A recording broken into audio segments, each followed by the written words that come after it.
back to Eyezzzick Games. I'm Eyezzzick here with another ARC tutorial video, and today I'm going to be teaching you guys the mechanics behind cooking, and more specifically, I'm going to be teaching you guys how to cook kibbles. Kibbles are what you're going to use to tame most things if you want perfect tames, and the main ingredient that you're going to need for these kibbles are eggs. All the different types of eggs you're going to need to make different types of kibble. So the extra small egg here is going to make a basic kibble, and your special eggs are going to make an extraordinary kibble. So here's an extra small egg for you to see. Here's a small, medium, large, extra large, and down at the end here you have a special egg. All these dinos are what I recommend to use as your egg producing dinos. These preferences are based off of how big they are and what space they're going to take up within your base, because you're most likely going to have quite a few of each one to make sure you have a steady supply of eggs, and how easy it is to tame them. Again, these are preferences. You can just go to the ARC wiki to find out any other dino that lays the different types of eggs, but these are just my recommendations for newer players. So starting with the extra small egg, I'd say get yourself a dodo. They're everywhere on all of the different ARC maps. They're easy to tame, and you're not going to have any issue finding them.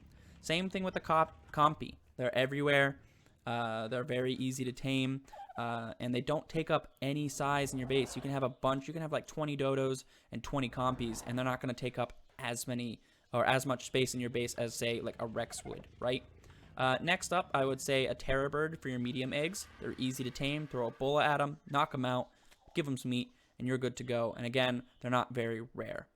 For your large eggs, I'd recommend using an Argentavis. Why? Because most likely during your progression throughout ARC, you're going to catch yourself an Argentavis. It's going to be one of the flyers that you definitely have laying around your base. So I'd say as you're breeding them, throw a couple into the pit of your egg-laying dinos and let them lay a bunch of eggs. So it's just one that you're always going to have laying around your base. Now, for your extra large eggs, you can either use a Rex or a Therizino. That's up to your preference. A Rex obviously takes up a bit more space, so having 20 of them laying around might be, a little bit unwieldy around your base. They might take up some space, and the tails, I'm sure, will get annoying. Or a Therizino. They're a bit smaller, but basically just your aesthetic, right? I don't really like the looks of Therizinos, and Rexes seem more threatening when I have, 20 of them around my base laying eggs. So that's just based off of your preference. And both of these dinos is definitely a dino that you're going to get no matter what as you're playing the game. Because who doesn't want a T-Rex? And they're used for most boss fights, and same with a Therizino. And lastly, for your special eggs, you're definitely going to be getting a Utyrannus to buff and debuff your dinos throughout boss fights. So it's one that you're going to get no matter what throughout your progression throughout ARC. And unless you want to be making constant nest raids to wyvern nests or magmasaur nests, you definitely want yourself a Utyrannus. Out of all the special egg layers, I'd say the easiest one is going to be getting yourself a Utyrannus. That or a Hesperornis, which is that special bird thing. But again, I just think a Uti is the easiest choice and the smartest choice to get. Now, as you have a bunch of females in wherever space that you keep them in your base, make sure that you have at least one male of each type, as that will shorten your egg laying time. Without a male around, it's going to be about 17 to 20 minutes for each dino to have a chance of laying an egg. If you have a male around, they're mate boosted, and they will reduce the timer to about 11 to 12 minutes on a cycle of how often they will lay eggs. And if you really want to increase your egg laying rate, I recommend getting yourself an Oviraptor.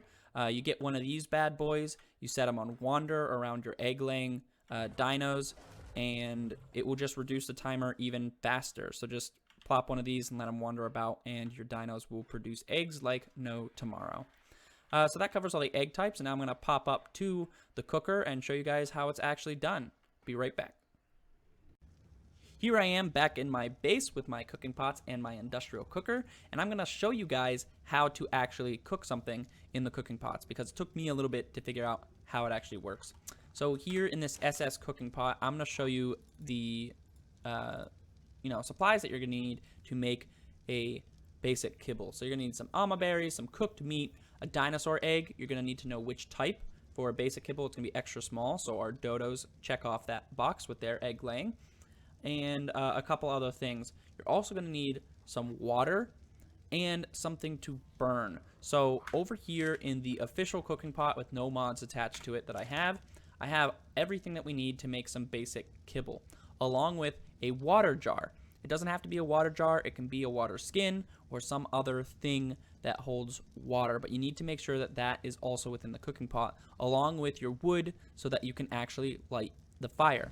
You'll see here I've lit the fire, and it's going to take, I don't know, it's probably about 20 seconds to make some basic kibble each time. So if you have enough ingredients in here to make 2 basic kibble, it's going to take, you know, double the amount of time, because it's going to make 1, then it's going to make 2. So go ahead and put all the ingredients you need in the pot that you need to make your stuff, and then do other tasks in the game.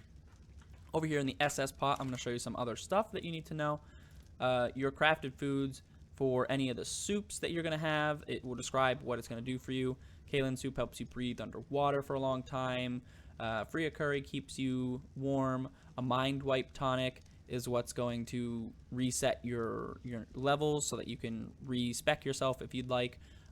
Stuff like that. But all of these things are going to require different ingredients to make. Specifically, you're going to need things like long grass and savor root, or rock carrot seeds, or rare flowers. If you need to know how to grow citronal or long grass or any of that stuff, go ahead and click the iCard that I just provided for you, and that'll take you to my farming video so that you can learn how to produce that sort of stuff. So over here, yep, so it's done. It's made ourselves a basic kibble. It's consumed all of the water, and of course some of the wood was burned, and that's why there's charcoal in here. So now you made yourself some basic kibble. Once you get to the high enough level and, you know, a big enough base, you can go ahead and make yourself an industrial cooker. And it's going to do all the same jobs as the cooking pot here, except more efficiently, right? So you can hook this up to your irrigation system, and if you need to know how irrigation systems work and how your pipes work, go ahead and click on that iCard, and that will take you to my video explaining that. But basically, you can irrigate your industrial cookers so that it has just an unlimited supply of water. So you no longer have to put in a water jar or a canteen or something. Water will just be provided. You attach your irrigation system to a water tap that will snap right onto an industrial cooker, and there you go, infinite supply of water. They're also powered, so as long as you have electricity, click on that iCard if you need to know how that works, then you no longer have to have wood in there as well. And these essentially do the exact same job as a cooking pot. You can make all the same stuff in there. You can go to the Ark Wiki to learn all of the different recipes if you're playing official, or you could play through the game and find yourself the recipes through drops and other means. That's up to you of how you want to play the game. Other than that, that's how the cooking pot works. That's how the industrial cooker works.